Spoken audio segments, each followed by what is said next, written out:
Over the next 7 to 10 months, it will become increasingly impractical to avoid, ignore, and dismiss reports, news, rumors, alleged leaks, and flat-out speculation, wishlisting, and premium-grade industrial-strength military-spec copium inhalant when it comes to the so-called Nintendo Switch 2, which of course is simply a placeholder name. Whatever the device Nintendo releases next to replace the Nintendo Switch, it will not be called the Switch 2. I can pretty much promise you that. Nintendo may be impossibly arrogant, but they're not so stupid as to refuse to learn their naming scheme lesson from the debacle that was the Wii and Wii U. Surely. Just before we get kicking here proper, I'm on a struggle bus right now. I'm going to be honest with you guys. I'm not doing particularly awesomely, so I am having to humble myself, coming to you cap in hand and asking for a little help if you can spare it, because things are getting on top of me and it's not a super fun time. So if you have it to spare, please, there's a link in the pinned comment. Thank you. Switch 2, Switch Pro, or my personal favorite Super Nintendo Switch, whatever it will be, almost certainly none of the above.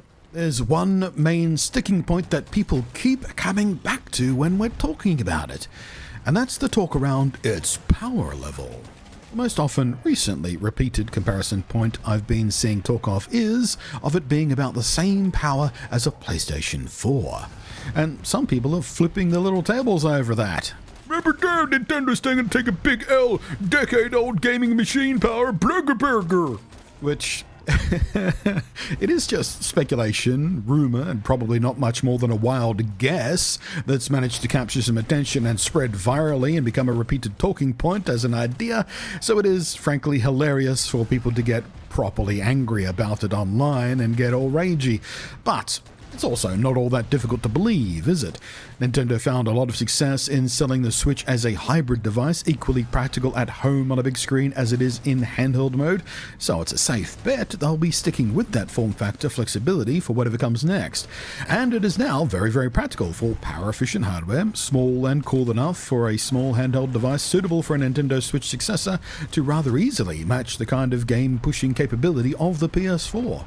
Personally, I wouldn't be shocked at all if this turned out to be closer to the truth than removed from it. But quite a lot of people are acting like this would be a huge mistake on Nintendo's behalf, that the Switch 2 will fail if this comes to pass. Nintendo is stupid and earning the big L, or whatever kids say these days. And I don't get that.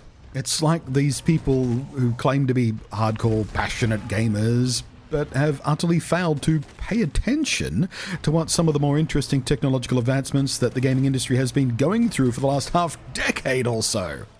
Alright, so imagine that the base level of power for the Nintendo Switch 2 is indeed a hard match for the PS4. And that's all you're thinking. What PS4 games looked like, played like, ran like, which, even if that is the only truth of the matter, I don't see that as a bad thing. But hey, let's imagine it's unacceptable and unplayable for those kind of games to exist in 2024 and beyond. Well, these people are still neglecting to acknowledge several massively game-changing technologies we've seen rising over the past few years, not least of which is the leaps forward in machine learning-assisted boosts. Things like NVIDIA's highly praised DLSS, which in its third generation already can take a PC game from struggling to run at 30 FPS in 4K native settings to running well beyond 60 FPS at what looks to the player to be damn near indistinguishable from 4K. It is leagues past, and I mean leagues, eons, just universes beyond the basic bitch checkerboard upscaling Sony themselves used for their fake 4K from their consoles. Quite a lot of console gamers seemed okay with that. Then of course there's frame generation, which over the last 18 months or so has seen vast improvements. And of course a whole new generation of storage and RAM speeds has appeared since the Switch was designed, or the PS4 for that matter. And just those three advancements alone, in isolation, if applied to a machine that had a CPU and GPU that was otherwise on the level of a PS4, it's a whole new ballgame. With a theoretical Switch 2 churning out what the PS4 could have, but with the frame rate and graphical headroom that things like DLSS upscaling and optical multi-frame generation can provide, If you imagine that a so-called PS4 power level Switch 2's games would look and feel and run at the same limits that an actual PS4 game did, you're being a bit short-sighted. A theoretical 1080p 30fps game on a PlayStation 4. Pretty common for those days. In fact, a lot of them ran sub 1080p, didn't they? But living under modern NVIDIA hardware on a Switch 2, and it is probably a safe bet that NVIDIA are going to be powering whatever comes next from Nintendo, it could easily output at what is near indistinguishable from 4K 60fps for anyone but pixel peepers and frame-by-framers. Or in a low-power handheld mode, a 720p internal render popping up to a crispy clean 1080p, leaving enough headroom for 60fps or 120fps gameplay even. Because again, screen technology has moved along since the Switch first released as well. The 120Hz screens we're seeing these days on things like the ROG Ally are very, very available. And very, very nice, by the way. But, you know, ask a PC gamer. We've been using this kind of tech for a while now. Talk to someone who owns an ROG Ally or a Legion Go. These kinds of technologies routinely take low-performance games that struggle a bit to highly performant, highly enjoyable gameplay experiences. If you don't believe me, I'll link a couple of my Cyberpunk videos down below where I ran it on the ROG Ally, and without these tricks it was not super fantastic, and with these tricks it was great. I even used this kind of technology to run full ray tracing on Cyberpunk on a friggin' handheld PC gaming device. These technological cheats, if you will, can and will work what seems like magic almost. I was pretty skeptical when they first came along, but I am a convert.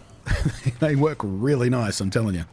Oh, and before we leave off on this subject, a little reminder, again, because I feel like I had this rant like 7 years ago before the Switch launched, 8 years ago, whatever it was, that power has very rarely actually been the key factor in the most successful gaming consoles. Gamers love to talk about power, and, you know, in the last generation before that was launching, they were talking about teraflops without even understanding what a teraflop was and how stupid it was to use that as a measurement stick for a gaming device, but whatever. Listen, the PlayStation 2, one of the most popular gaming consoles of its time and history, was underpowered, noticeably underpowered compared to both its contemporary competitors. The GameCube and Xbox both kicked its ass in terms of raw power. But of course, as we all know, I'm sure the PS2 still reigned as absolute unquestioned king by a huge margin in terms of both sales, which was of course helped by it launching first, but more generally in gamer attitudes. The PS2 was beloved, and it was not because it was powerful. GameCube was much more powerful, but utterly failed in the marketplace and changed how Nintendo did things from then on in, didn't it? They stopped chasing power because they saw it wasn't the key. Which brings us to the Nintendo Wii. It was weak as piss. However, it handily outsold both the much more powerful PlayStation 3 and Xbox 360 by tens of millions, I'm talking. The Switch itself, of course, the most recent and relevant comparison point, has so far sold 132 million units. The PlayStation 5 has only managed 50 million so far. The PlayStation 4 itself, 117 million across its entire lifespan. So for anyone out there to be claiming that it, like a handheld with the power of the PlayStation 4, with today's Nvidia's machine learning hardware trickery, and above all else with Nintendo's game library on it, to call that a bad idea is foolishness. It's clowning. If you see anybody out there making this claim, just let them know they're not thinking it through. Link them to this video. They're not thinking, they're not paying attention, they're not noticing what has been happening in the gaming industry over the last 2 years or 5 years even, 10 years, all of gaming history. Power isn't the key to success. It's nice, but when it comes to consoles especially, history has already taught us power is not the key. Thank you very much for watching. I am Blunty. We'll catch you next time. Thank you as always to the patrons up above.